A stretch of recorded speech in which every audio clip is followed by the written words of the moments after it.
Hello everyone, welcome to mister biology academy. जैसा कि हम लोगों ने पिछले वीडियोज़ में transcription in prokaryotes and eukaryotes को डिटेल में समझ लिया था, तो अब आज के इस वीडियो में हम लोग समझेंगे कि इन दोनों ट्रांसक्रिप्शन में डिफरेंसेस क्या क्या है। ठीक है, तो चलिए ज़्यादा देर न करते हुए स्टार्ट करते हैं। और अगर आप लोगों को वीडियो अच्छी लगे तो वीडियो को लाइक कीजिएगा और वीडियो को शेयर जरूर कीजिएगा। तो चलिए स्टार्ट करते हैं। तो देखिए, प्रोकैरियोट्स और यूकैरियोट्स, पहले इन दोनों को समझ लेते हैं। जो प्रोकैरियोटिक ऑर्गेनिजम्स होते हैं, इनका न्यूक्लियस नहीं होता है, मीन्स इसमें जितना भी जेनेटिक मटेरियल होते हैं, फिर जितने भी ऑर्गेनल्स होते हैं, वो वैसे ही साइटोप्लाज्म में स्कैटर्ड रहते हैं। ठीक है, जबकि जो यूकैरियोटिक होता है, इसके पास न्यूक्लियस रहता है। ठीक है, डीएनए जो रहता है क्रोमोसोम के फॉर्म में रहता है, लीनियर डीएनए प्रेजेंट रहता है, और इसमें सर्कुलर डीएनए पाया जाता है प्रोकैरियोट्स में। ठीक है, तो अगर फर्स्ट डिफरेंस की अगर हम लोग बात करें तो फर्स्ट डिफरेंस लोकेशन की बात करते हैं। तो जो लोकेशन है उसकी अगर बात करें हम लोग, तो लोकेशन जो है प्रोकैरियोटिक्स में वो कहाँ पाया जाता है, ट्रांसक्रिप्शन का प्रोसेस जो होता है वो साइटोप्लाज्म में होता है। ठीक है, जबकि यूकैरियोटिक ट्रांसक्रिप्शन जो होता है वो न्यूक्लियस में होता है। ठीक, अगर नेक्स्ट डिफरेंस की बात करें आरएनए पॉलीमरेज, जो एंजाइम मेन एंजाइम यूज होता है उसकी अगर बात करें तो देखिए, आरएनए पॉलीमरेज जो होता है वो सिंगल आरएनए पॉलीमरेज जो था, आरएनए पॉलीमरेज मेनली 3 टाइप का होता था, पॉलीमरेज 1, पॉलीमरेज 2 और पॉलीमरेज 3। तो आरएनए पॉलीमरेज जो सिंगल एक आरएनए पॉलीमरेज होता था वो क्या करता था, प्रोकैरियोटिक में सारे टाइप का आरएनए ट्रांसक्राइब कर देता था, जबकि आरएनए पॉलीमरेज यूकैरियोटिक्स में अलग अलग आरएनए पॉलीमरेज अलग अलग आरएनए के सिंथेसिस के लिए यूज़ होते थे। जैसे पॉलीमरेज 1 राइबोसोमल आरएनए बनाता था। ठीक है, पॉलीमरेज 2 मैसेंजर आरएनए बनाता था, पॉलीमरेज 3 टीआरएनए और 5S आरआरएनए सब बनाता था। ठीक है, अगर ट्रांसक्रिप्शन की बात करें तो देखिए, जो हमारा primary transcript is the mature mRNA.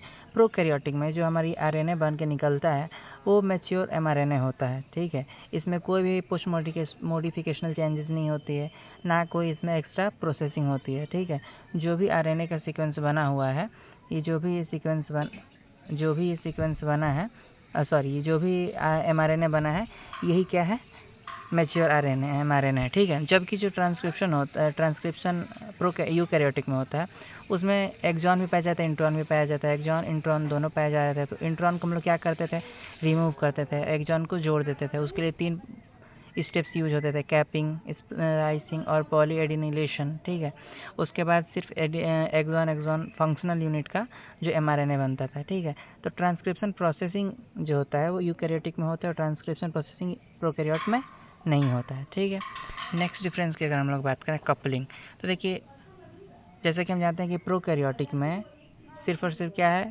Cytoplasm में सारा मैकेनिज्म फॉलो हो रहा है। ठीक है, और यूकैरियोटिक में क्या हो रहा है, ट्रांसक्रिप्शन। देखिए, पहले प्रोकैरियोट को समझते हैं। Transcription and translation are coupled, translation begins while transcription is in process.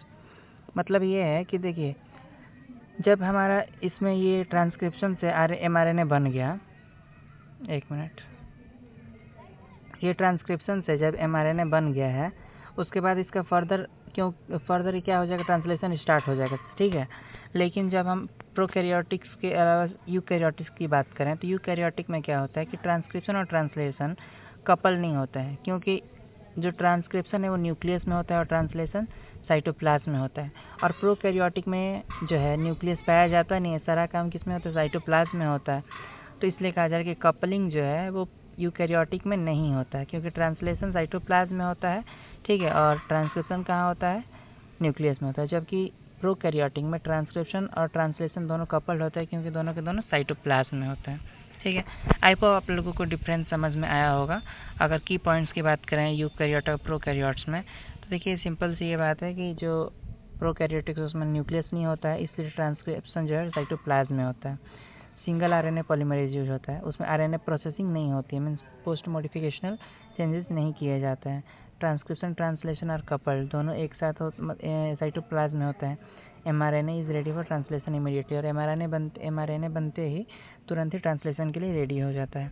जबकि यूकैरियोट्स की अगर बात करें तो यूकैरियोट्स जो होता है, यूकैरियोटिक ट्रांसक्रिप्शन जो होता है न्यूक्लियस में होता है, अलग अलग आरएनए पॉलीमरेज यूज होता है। आरएनए प्रोसेसिंग में तीनों स्टेप का यूज होता है, कैपिंग, स्प्लाइसिंग और पॉली एडिनिलेशन।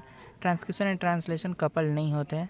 ठीक है, और mRNA is processed and export before translation, और एमआरएनए को बना दिया जाता है। ठीक है, आई होप आप लोगों को ये वीडियो समझ में आया होगा, जो भी डिफरेंसेस थे वो समझ में आया होगा। अगर कुछ समझ में ना आया हो तो कमेंट सेक्शन में अपना डाउट लिख दीजिएगा। Thank you.